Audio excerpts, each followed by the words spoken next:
Hello, and welcome to the first virtual session of Skill of the Week.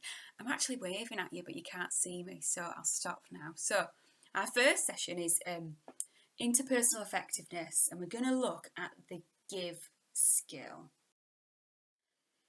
So this is it's from the relationship block. It's about improving or keeping a good relationship as well as getting your needs met. Thinking about how you behave and how you go about things.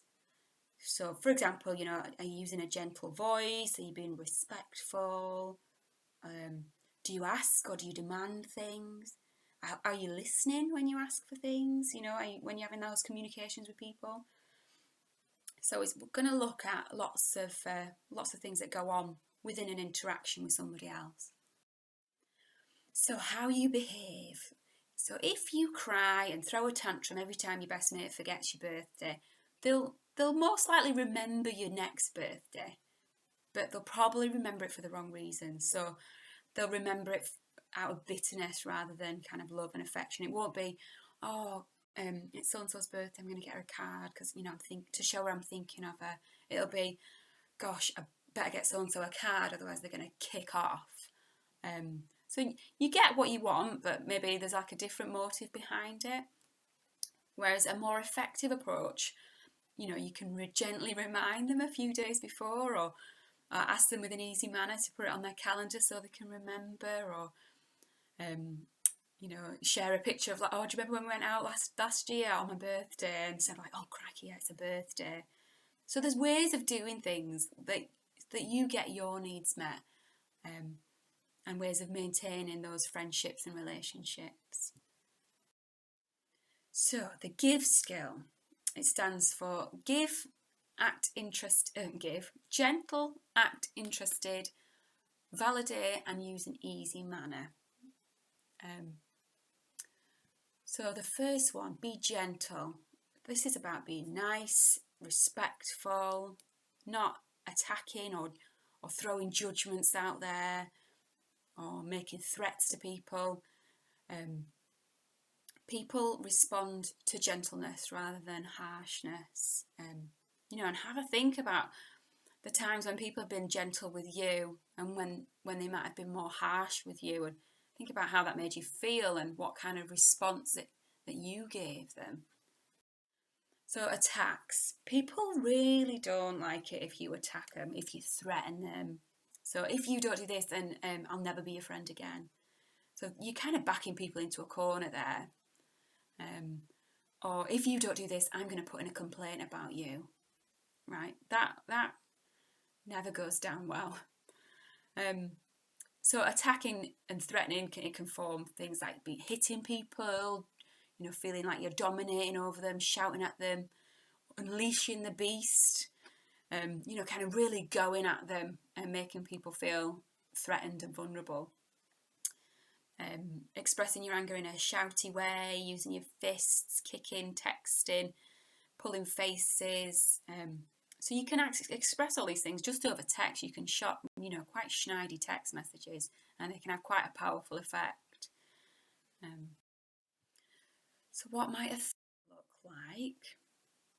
So manipulative statements. So if you don't do X, I will kill myself. Or if you leave me, I'm going to kill myself. Or your behaviour is making me ill. So you're putting it all on that other person there. It's, as if they're responsible for everything that you're doing, when actually we're responsible for how we respond. It's your fault, I cut myself. Again, you're pushing everything onto that other person, and that doesn't feel good. It doesn't sit nice with people. So we need to learn how to tolerate a no from people, even if it's painful.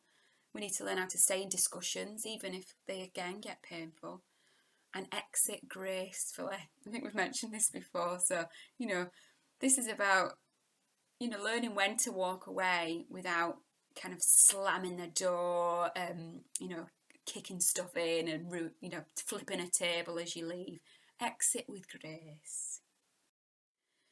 So, you can do it by mindfully describing your feelings or your urges.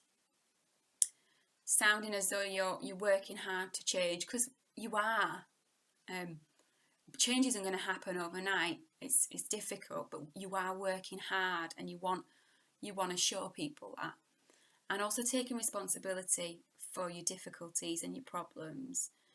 Even if you didn't cause a situation, don't impose the responsibility for yourself onto somebody else. People weren't put on this world to kind of be responsible for you. You're responsible for how you act.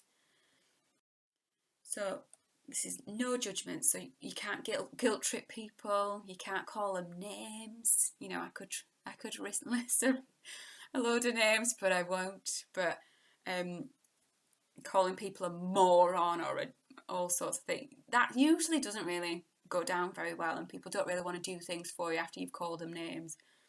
No shoulds. You should do this for me, because again, that's backing people into a corner, and they won't like it. No put downs. You're useless at this. That isn't, again, going to make people want to do things. No silent treatment, whether that's real or virtual, because I think you can kind of ghost someone on texting as well as in real life. If you don't see that person every day, you can kind of cut them off. There might be other examples as well that you've got. Times when times when you felt judged by other people.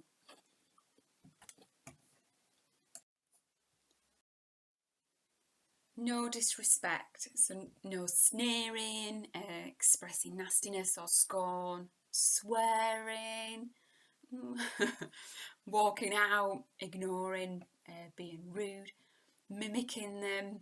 There's nothing more annoying than when you say something, someone says it back, but just in a voice. Oh, there'll be other things as well that people do that really, really kind of get you and push your buttons in a disrespectful way.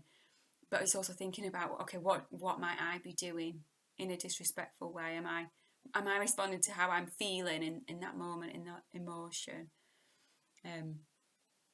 So, and you can also use disrespect non-verbally as well. You can roll your eyes. You can tut. Oh, so it's not all about what comes out your mouth as well. You have to think about your body language and things. I know this is difficult now because we don't see people's non-verbal communication as much, maybe, if we're communicating over the phone or over the internet or whatever. So think about what am I doing that it might be perceived as being disrespectful. So what is it like to be on the receiving end of that?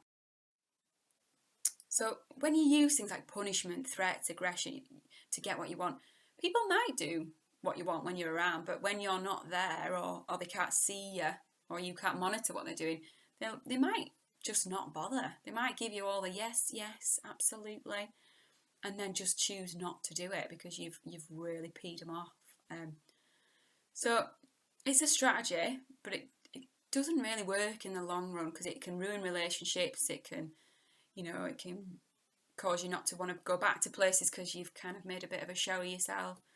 So we're trying to think of this strategy as a bit more carrot and less stick. So we don't want people to feel forced into doing things for us. We want people to want them to do things for us.